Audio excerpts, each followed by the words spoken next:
ಹೊರೆ ಆಗಿದೆ, ಬಡವರಿಗೋಸ್ಕರ ಹೊರೆ, ಅದನ್ನ ತಡ್ಕೊಳ್ಬೇಕಲ್ಲ ಸರ್ಕಾರ. ನಮ್ಗೆ ಗೊತ್ತಿತ್ತು ಹೊರೆ ಆಗುತ್ತೆ ಅಂತಾನೆ ಗೊತ್ತಿತ್ತು, ಅದಕ್ಕಾಗಿ ಬಡವರಿಗೋಸ್ಕರ ಕೊಡುವ ಕಾರ್ಯಕ್ರಮದಲ್ಲಿ ಹೊರೆ ಆಗ್ಲೇಬೇಕು. ಅದನ್ನ ಕಾನ್ಶಿಯಸ್ಲಿ ನಾವು ಮಾಡಿದ್ದೀವಿ, ಗೊತ್ತಿಲ್ಲದೆ ಮಾಡಿಲ್ಲ, ಗೊತ್ತಿದ್ದೇ ಮಾಡಿದ್ದೀವಿ. ಬಿಪಿಎಲ್ ಕಾರ್ಡ್ ಏನೋ ಪರಿಷ್ಕರಣೆ ಆಗುತ್ತಾ ಅಂತ? ಇಲ್ಲ, ಅದೇ ಚರ್ಚೆ ಆಗ್ಬೇಕು.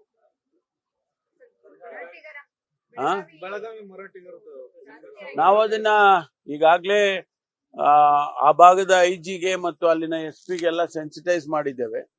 ಇವತ್ತೇನೋ ಕನ್ನಡ ಪರ ಸಂಘಟನೆಗಳು ಅಲ್ಲಿ ಹೋಗಿ ಪ್ರತಿಭಟನೆ ಮಾಡಬೇಕು ಅಂತ ಹೇಳಿದ್ದಾರೆ. ಪ್ರತಿಭಟನೆ ಮಾಡೋದಕ್ಕೆ ಪರ್ಮಿಷನ್ ಕೂಡ ಕೊಟ್ಟಿದ್ದೇವೆ. ಶಾಂತಿಯುತವಾದಂತ ಪ್ರತಿಭಟನೆ ಮಾಡಿ, ನೀವು ಯಾವ್ದು ಗಲಾಟೆಗಳು ಮಾಡ್ಕೊಡ್ದು ಅಂತ. ಒಂದು ವೇಳೆ ಗಲಾಟೆ ಮಾಡಿದ್ರೆ ಕಾನೂನು ಪ್ರಕಾರ ಕ್ರಮ ತಗೋಬೇಕಾಗುತ್ತೆ ಅಂತಾನು ಹೇಳಿದ್ದೇವೆ ಅವ್ರಿಗೆ. ಆದ್ರಿಂದ ಅವರು ಪ್ರತಿಭಟನೆ ಮಾಡೋದಕ್ಕೆ ಅವಕಾಶ ಮಾಡಿಕೊಡ್ತೇವೆ.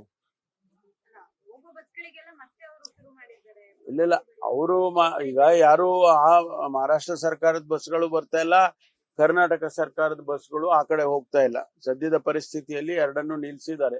ಖಾಸಗಿ ಬಸ್ಗಳು ಹೋಗಿ ಬಂದು ಮಾಡ್ತಾ ಇದ್ದಾವೆ ಅಷ್ಟೇ, ಬಿಟ್ರೆ ನಾವು ಇನ್ನೂ ಒಂದಿಷ್ಟು ವಾತಾವರಣ ತಿಳಿಯಾದ್ಮೇಲೆ ಮತ್ತೆ ಪ್ರಾರಂಭ ಮಾಡ್ತಾರೆ.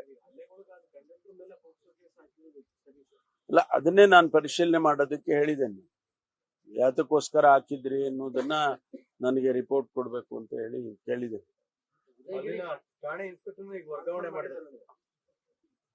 ಟೆಂಪರರಿ ಅದೆಲ್ಲ ಮಾಡ್ತಾ ಇರ್ತಾರಲ್ಲ, ಪೊಲೀಸ್ ಇಲಾಖೆನೆಲ್ಲ ದೊಡ್ಡ ವಿಚಾರ ಅಲ್ಲ.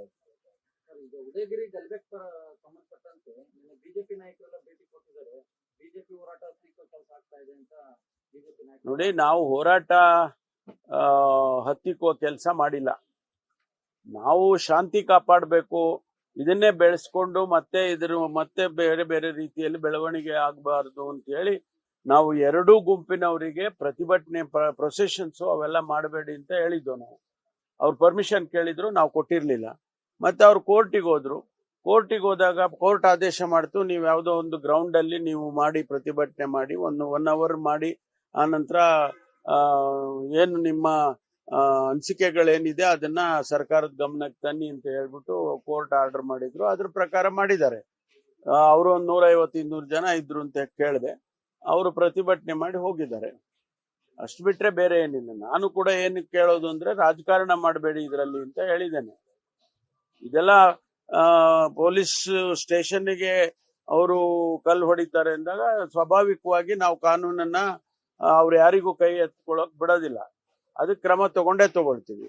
ಅದಕ್ಕೆ ಇವರು ಕೂಡ ರಾಜಕಾರಣ ಮಾಡಕ್ ಹೋಗ್ಬಾರ್ದು.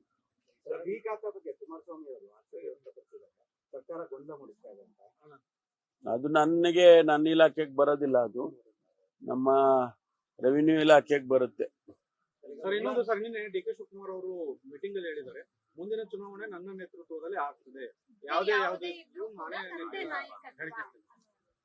ಅಲ್ಲ, ಅವ್ರ ಹೇಳಿಕೆನಲ್ಲಿ ತಪ್ಪೇನಿದೆ ಅಂತ ನಾನು ಹೇಳದ್ನಲ್ಲ ಇಲ್ಲೇ ನಿಂತ್ಕೊಂಡು. ಅವ್ರ ಹೇಳಿಕೆ ಕೊಟ್ಟು